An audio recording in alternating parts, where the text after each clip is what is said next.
Look, I am going to be honest with you right now. I have seen a lot of stupid things in my 3 decades working security on Station Corvallis.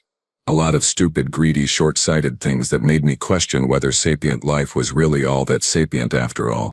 But nothing, and I mean absolutely nothing, compares to the level of cosmic stupidity I witnessed on the night of rotation. Let me set the scene for you, because context matters here. Station Corvallis is not exactly what you would call reputable. We are a trading hub on the outer rim where the Galactic Council's laws are more like gentle suggestions, and morality is whatever you can afford. The lower decks where I work are even worse.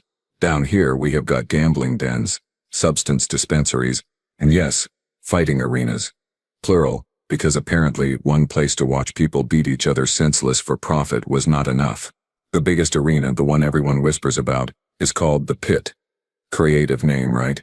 It is owned by a Vexorian named Krutha, who has more credits than brain cells, and that is saying something for a species that prides itself on financial acumen. The Pit is a circular depression in the station's sub-level 3, surrounded by rising tiers of seats that can hold maybe 2,000 spectators. The lighting is terrible, all harsh reds and sickly yellows, the kind that makes everyone look either angry or diseased. The smell is worse. Sweat, blood, cheap liquor, and something else I cannot quite identify but makes my nostril slits burn. Tonight, the place was packed, shoulder to shoulder, beings from 40 different species crammed in like cargo, all of them buzzing with anticipation. You could taste the excitement in the air, thick and metallic. The betting pools were overflowing, credits changing hands faster than oxygen cycles. Digital displays flickered above the arena showing odds, fighter statistics, and live feeds from a dozen angles. The crowd wanted a show. They wanted violence. They wanted to see something exotic, something rare, something they could brag about seeing to their friends back home. And Kruthi, that magnificently greedy idiot, was about to give them exactly what they asked for. The fighters entered through opposite gates, and let me tell you, they were impressive. These were not amateurs. These were professionals, beings who had spent years honing their bodies into weapons, who had won hundreds of matches between them. First came Thorvik, a Krenshar male standing nearly 3 meters tall. His species evolved on a high-gravity world, which meant his bones were dense as starship hull plating, his muscles like corded steel cables. He had rust-colored skin, 4 arms, each one thick as my torso, and a face that looked like someone had taken a hammer to a rock formation. His record was 63 wins, 2 losses. The crowd roared when he raised all 4 fists, flexing in a display that would have intimidated a war mech. Second was Zella, a Thrain assassin who moved like liquid death. Her species was known for speed, flexibility, and a complete lack of anything resembling mercy. She had scaled, iridescent skin that shifted colors with her mood, currently pulsing an aggressive crimson. Her 6 eyes tracked everything simultaneously, and her tail, which ended in a natural bone blade, had reportedly killed 8 opponents in previous matches. 49 wins, 0 losses. She did not showboat like Thorvik. She just stared at the crowd with those unblinking eyes, and several spectators actually leaned back in their seats. Third, and this is important, was Greshk, a Voltarian champion, twice decorated in their planetary combat leagues, before he went private sector. Voltarians are amphibious, covered in slick, blue-green hide that is resistant to most forms of physical damage. Greshk had retractable claws, a jaw that could bite through bone, and venom sacs that could paralyze something twice his size. 97 wins, 1 loss, and that loss was controversial because his opponent had used an illegal neural disruptor. He was the favorite, the odds heavily in his favor, the being everyone expected to walk out of the pit tonight as champion. The crowd was screaming now, chanting names, waving credit chips, demanding blood. And then she entered. Through the south gate, flanked by 2 of Kruthi's handlers, came the human. Mira Chen. That is what her identification chip said when they scanned her before they ripped it out and tossed it in the recycler. She was small, laughably small compared to the others, maybe 1.6 meters tall, slim build with dark hair pulled back in a simple tail. She wore standard arena clothing, a gray bodysuit that left her arms and legs exposed.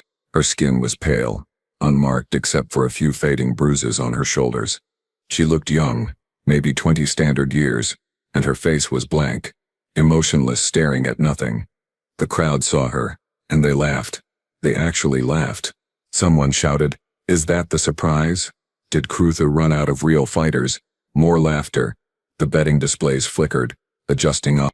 10,000 to 1 against the human. Then 20,000. Then the numbers stopped climbing because nobody, absolutely nobody, was betting on her survival, let alone her victory. Mira did not react to the laughter. She just stood there, breathing slowly, her dark eyes focused on the center of the pit, waiting the way any of them expected. Now, here's where I need to explain something, because this part is crucial to understanding just how monumentally, catastrophically stupid this entire situation was. Mira Chen should not have been on Station Corvallis. She should not have been anywhere in this sector of space, actually. Earth, you see, is classified as a Class 12 Deathworld by the Galactic Council. For context, Class 12 is the highest rating. There are only 7 planets in the known galaxy with that designation, and 4 of them have been completely quarantined because nothing that evolved there should ever, under any circumstances, be allowed to leave. Earth is different. Earth has sapient life. Humans. And the Council, in their infinite bureaucratic wisdom, decided that humans could participate in galactic society, but with restrictions. Serious restrictions. There are treaties, regulations, entire departments dedicated to managing human integration. You cannot just grab a human off their planet. You cannot traffic them. You cannot exploit them. And you absolutely positively cannot force them into combat situations for entertainment. Why? Because humans are Deathworlders.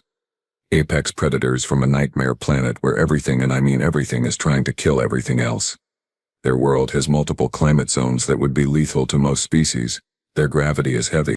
Their atmosphere is corrosive, rich in oxygen that literally burns things from the inside out over time. They have weather patterns that include frozen water falling from the sky, electrical storms that could power cities, and wind speeds that would strip flesh from bone. And humans. They evolved to survive all of that. They thrived in it. The Council knows this. Every station administrator knows this. Every cargo hauler, every merchant, every 2-bit criminal with half a brain knows this. There are warnings, educational programs, cultural sensitivity training, the works. Do not mess with humans. Do not underestimate them. Do not assume that because they look soft and squishy that they are not the most dangerous thing in the room. But Crutha, our lovely arena owner, apparently skipped those sessions. 3 weeks ago, a cargo ship came through Corvallis. The manifest said they were carrying agricultural supplies, spare parts, nothing interesting. What they actually had in their hold was 6 illegally captured sentients from various restricted worlds, destined for black market sales across the rim. Mira was one of them. She had been taken from a colony vessel, drugged, processed, and stuffed in a cargo container like spare equipment. The traffickers sold her to Crutha for a fraction of what they should have charged, probably because they were idiots too and did not realize what they had. Or maybe they did realize and they wanted her off their hands as quickly as possible before the Council trackers caught up with them. Either way, Crutha saw an opportunity. A real human. A Deathworlder. The crowds would go insane for this. The betting would be astronomical. He could charge triple admission prices. For 3 weeks, Mira had been kept in a holding cell in sub-level 5. She had not spoken. Not once. She ate when they fed her, slept when the lights went out, and stared at the walls the rest of the time. The guards reported that she was docile, compliant, probably traumatized into submission. One of them said she seemed broken, like a machine running on minimal power.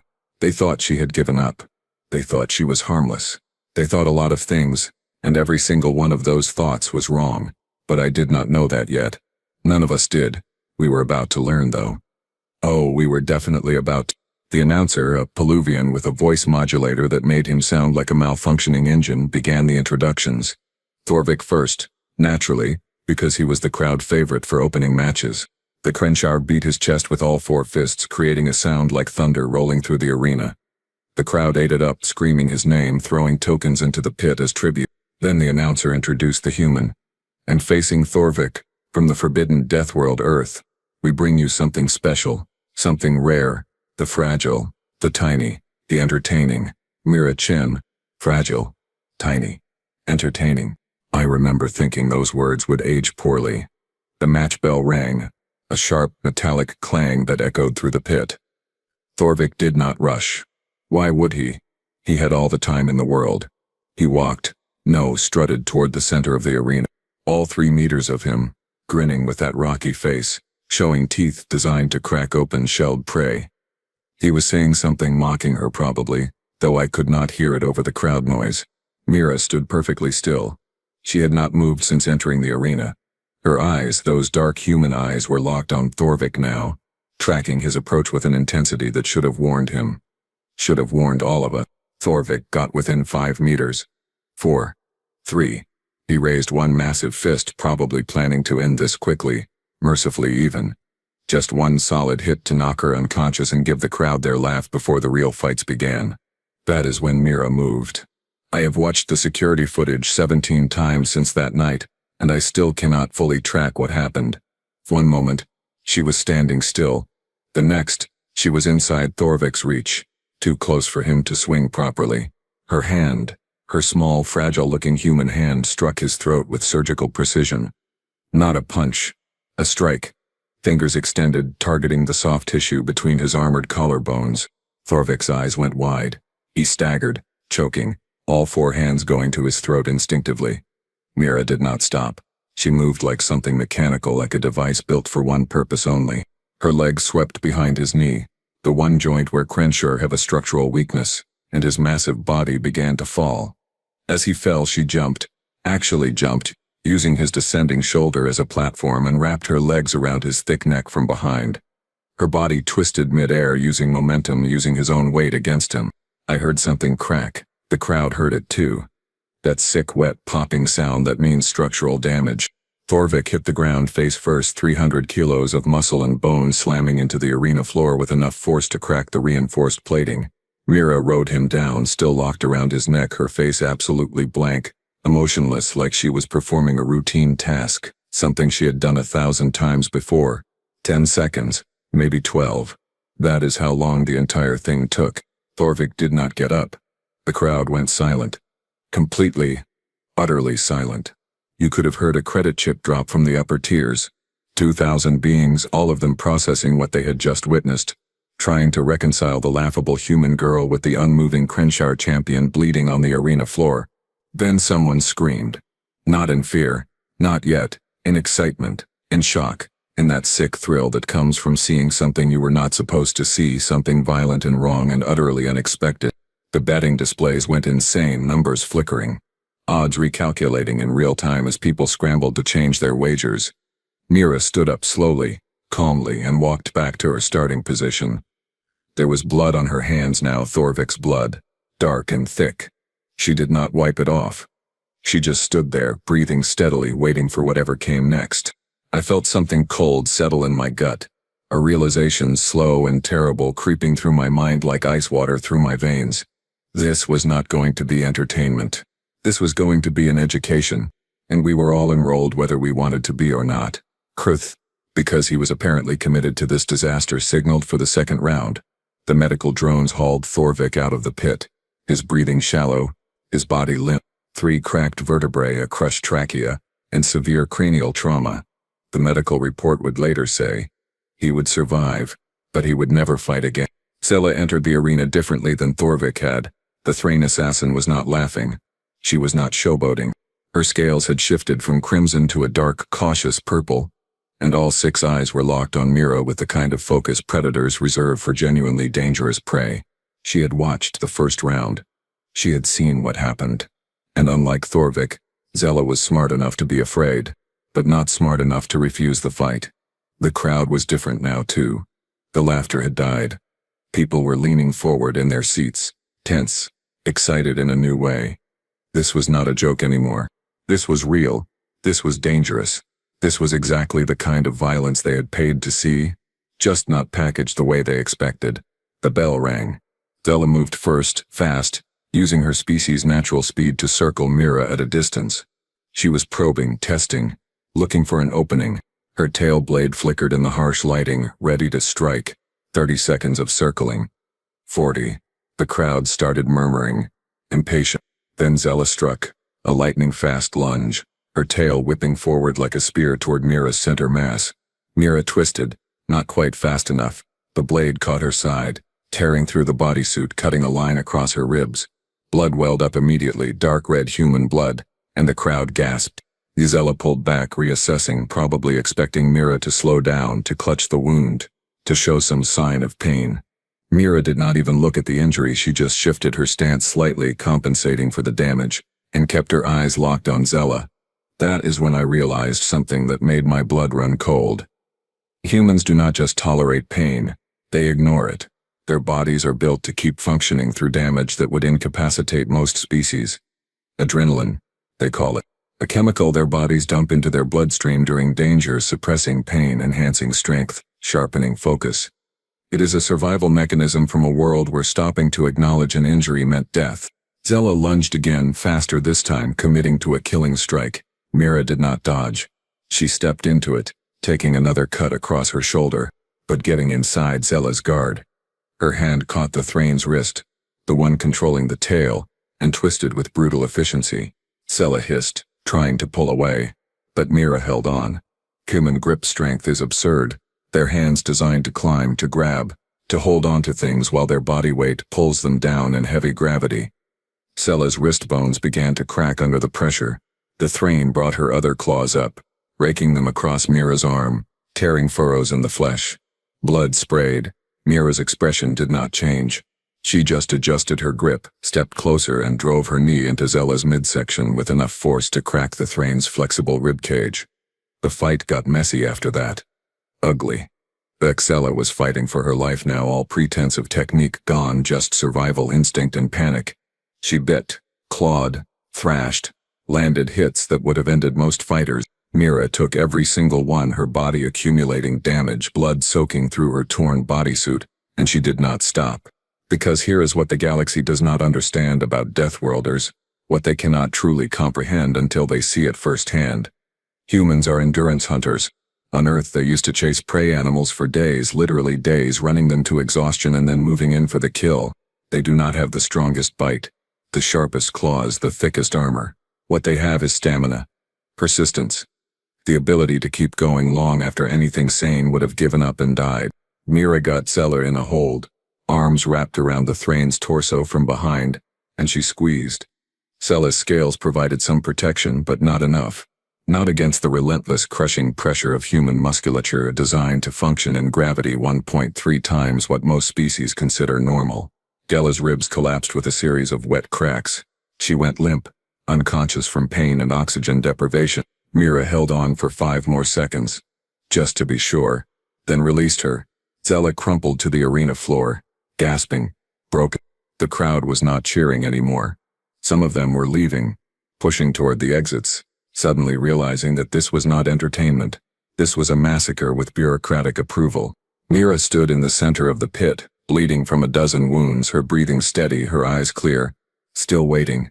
Still ready. I wanted to stop it then. I really did. But Kruthev was already signaling for round 3, his eyes gleaming with the kind of manic greed that overrides common sense. The betting pools had exploded, credits flowing like water, and he was not going to stop until someone made him. Someone, or something. Gresh did not wait in the preparation area. He came out immediately, walking through the south gate while medical drones were still extracting Zella from the arena floor. The Voltarian champion looked at the blood, the broken bodies, the small human girl standing in the center of it all, and his expression was unreadable behind his amphibious features. The crowd was fractured now. Half of them were chanting Gresk's name, desperate for their champion to restore order, to prove that this was all just a fluke, that the human had gotten lucky twice. The other half were screaming for Krutha to stop the fights, to end this before someone died, because that was the line apparently.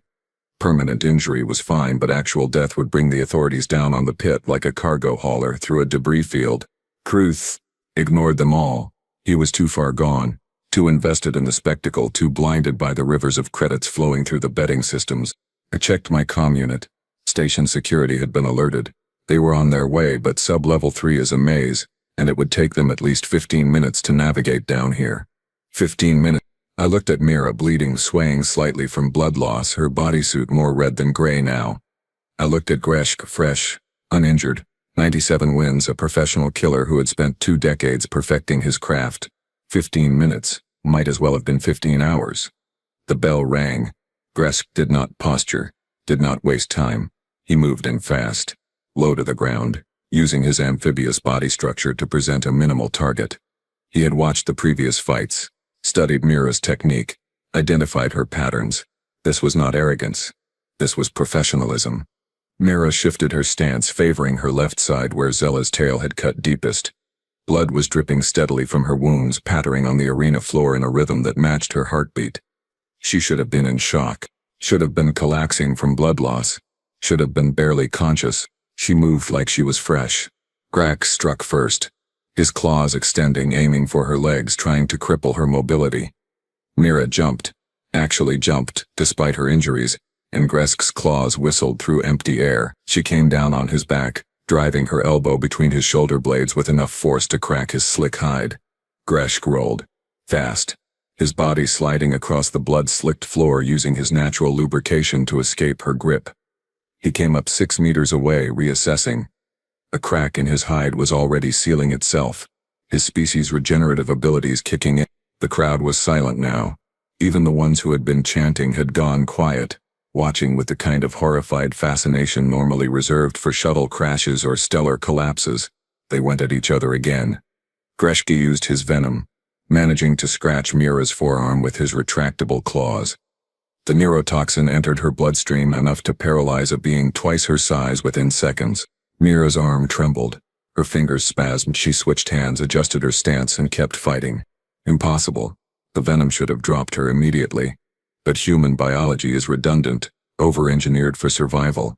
Multiple organ systems, distributed nerve clusters, a cardiovascular system that can reroute blood flow around damaged areas. The venom was working, just not fast enough, and Mira's body was already flooding the affected area with antibodies fighting back at a cellular level. Gresk realized his mistake then. I saw it in his eyes, all 3 of them widening simultaneously. He had used his trump card, his guaranteed finisher, and it had not worked. Now he was in a prolonged fight with something that did not stop, did not slow, did not acknowledge damage the way any sane being should. The fight turned savage. Gresk abandoned technique, going for raw power, trying to land a killing blow before Mira's accumulated damage finally brought her down. His jaws opened wide, designed to bite through reinforced bone, and he lunged for her throat. Mira did something I had never seen before and hoped never to see again. She let him bite her, actually let those jaws close on her shoulder, those teeth designed to kill sinking deep into her flesh. The crowd screamed. Some of them looked away, but Mira had both hands free now, and Gresk was committed to the bite, locked in, unable to release quickly without tearing his own jaw muscles. She drove her thumbs into his eyes. Not the outer ones, the decorative ones most species have. The central eye, the one Voltarians use for depth perception, the one connected directly to their brainstem. Gresk released her, shrieking, a sound that made my bones ache, thrashing wildly. Mira held on, riding him like a piece of equipment, her thumbs buried in his eye socket, pushing deeper, finding the soft tissue beneath. He tried to throw her off, tried to use his superior strength, his size advantage, his professional training. None of it mattered. Mira had locked her legs around his torso, her body molded to his, and she pressed harder, driving through ocular fluid, through membrane, through everything until she felt resistance give way. Gresk went rigid. Then he collapsed, his body seizing, his nervous system overloaded with pain signals it had no framework to process.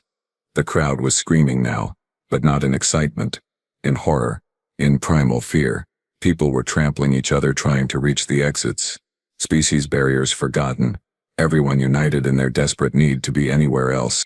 Mira stood up slowly, blood pouring from the bite wound on her shoulder, from the cuts on her arms and torso, from a dozen other injuries. Her paralyzed arm hung limp at her side.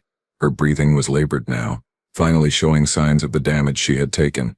But she was standing. The 3 professional fighters, the champions, the killers who had won hundreds of matches between them, were not. She looked up at Kruth's viewing box, and even from my position I could see her expression. Still blank. Still emotionless. But her eyes, those dark human eyes, held a question. More? Learn. Kruthi did not answer Mira's unspoken question. He could not. The Vixorian had gone completely still in his viewing box, his skin pale, his breathing rapid.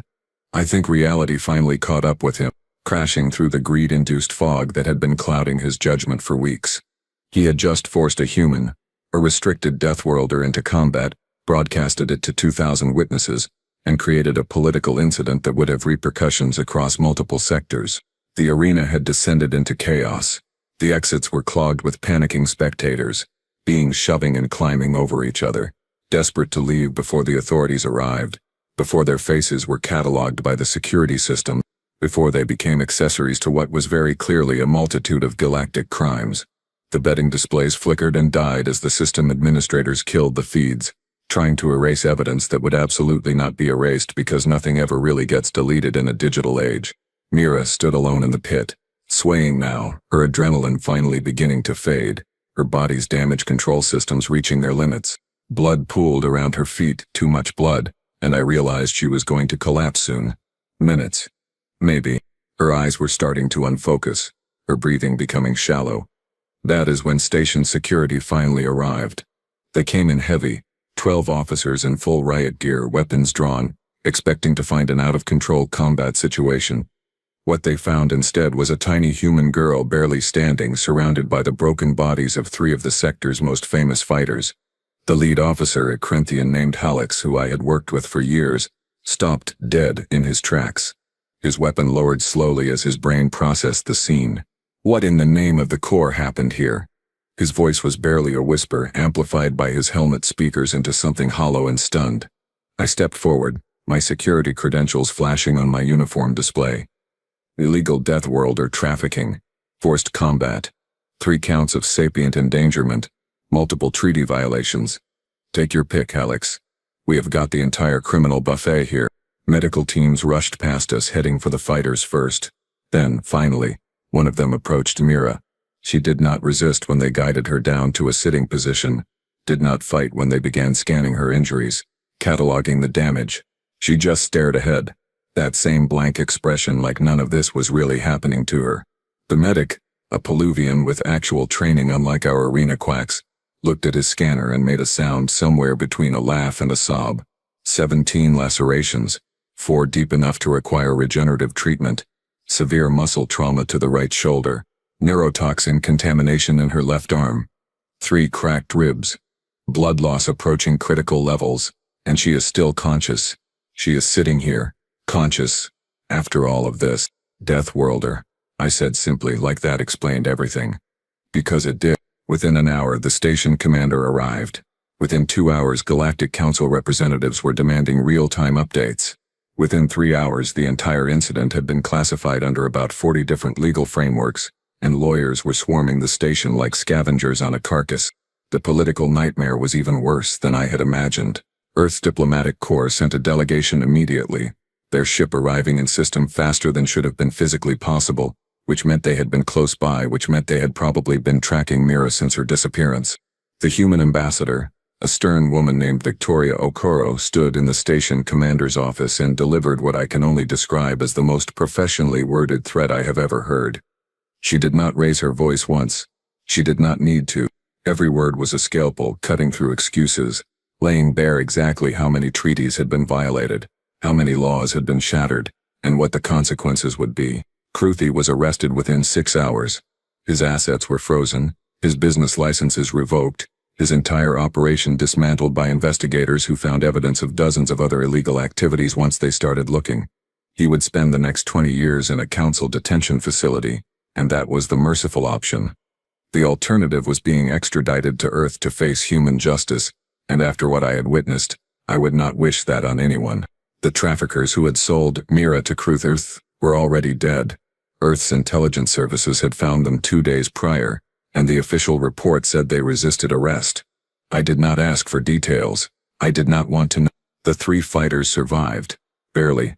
Thorvik would never walk properly again. Sela lost function in her left lung cluster. Greshk was blind in his primary eye and suffered permanent neurological damage. They were victims too in their way, forced into a situation they could not have understood, but the galaxy did not see it that way. They saw 3 professional killers brought down by a single human girl, and the message was clear. Do not touch Earth's children. Do not assume you understand what they are capable of. Do not mistake their small size for weakness, their soft appearance for fragility, their silence for submission. The Deathworld classifications exist for a reason, And Station Corvallis had just learned that lesson in the most brutal, public, expensive way possible. The Galactic Council did not waste time. Within a week they passed Emergency Resolution 7074-3, which expanded enforcement protocols for Deathworlder protection across all member systems. Funding for anti-trafficking task forces tripled overnight. Penalties for Deathworlder exploitation increased to include mandatory life sentences, no exceptions, no parole. Council stations that had previously treated the regulations as suggestions suddenly found themselves subject to surprise inspections, their security footage audited, their financial records examined with excruciating detail. 14 trafficking rings were dismantled in the first month alone. 63 captive Deathworlders were recovered and returned to their homeworlds, including 2 other humans who had been taken from the same colony vessel as Mira. The black market for exotic fighters collapsed completely, because nobody, absolutely nobody, wanted to risk ending up like Ruth, or worse, like the traffickers who had made the mistake of angering Earth. Mira spent 3 weeks in the station's medical facility before the human delegation transported her to their ship.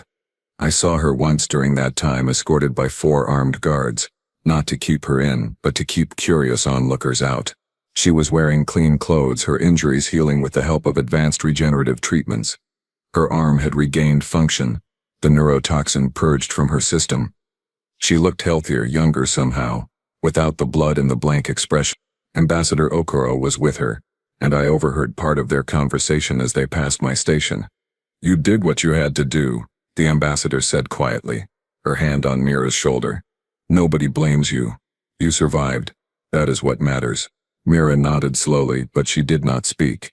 I wondered if she would ever talk about what happened, or if she would carry it silently, the way humans seem to carry so many of their traumas buried deep where nobody else can see. They left Station Corvallis 6 hours later, and I have not seen or heard from Mira Chen since. I hope she is okay. I hope she found peace, or therapy, or whatever humans need to process something like that. But I do not know. I will probably never know. What I do know is that the pit never reopened.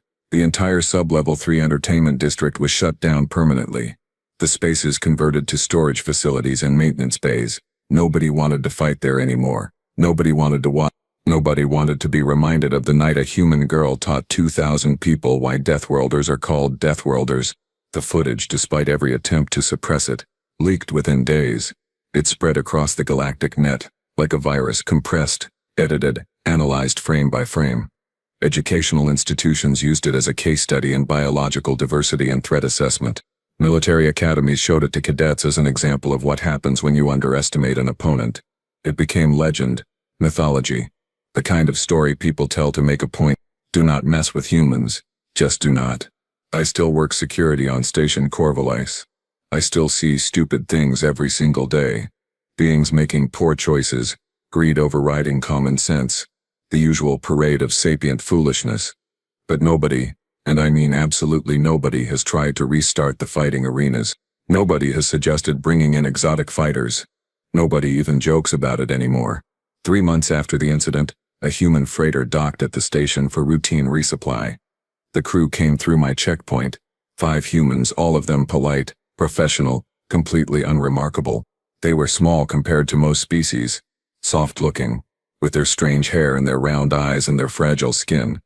They smiled when I checked their credentials, thanked me when I cleared them through, and every single being in that corridor gave them a wide berth, respectful nods, careful distance.